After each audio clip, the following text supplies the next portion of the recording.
The loudest men were rarely respected. They spoke of battles they never fought, dreams they never pursued, strength they never built. They filled every room with noise because silence forced them to confront themselves.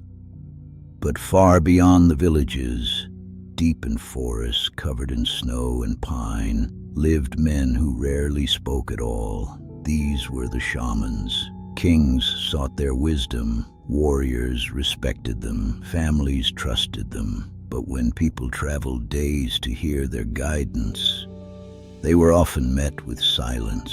No speeches, no grand teachings, no endless advice, just silence.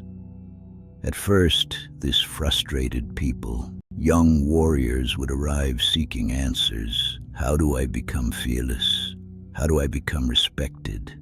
How do I become powerful? The shaman would listen and say nothing. Minutes would pass, then hours, sometimes entire days. Eventually, the young man became uncomfortable, and he began talking about his fears, his failures, his insecurities, his jealousy, his anger, his distractions, his weakness. And the shaman remained still, because the old shamans understood something modern society forgot.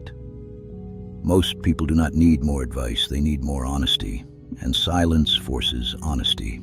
Silence reveals anxiety, silence reveals insecurity, silence reveals addiction to distraction. Modern men wake up and immediately consume noise, phones, music, podcasts, social media, constant stimulation. They fear silence, because silence reveals unresolved chaos.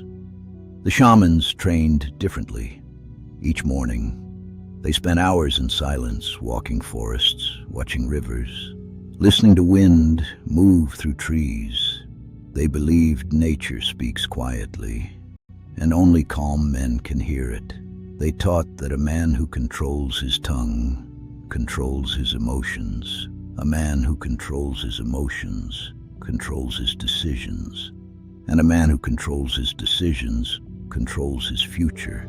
This is why powerful men often appear calm. They are not trying to dominate every room. They are observing, listening, learning, speaking only when necessary. Modern culture rewards constant performance. The shamans valued presence, and there is enormous power in becoming harder to disturb, harder to provoke, harder to control.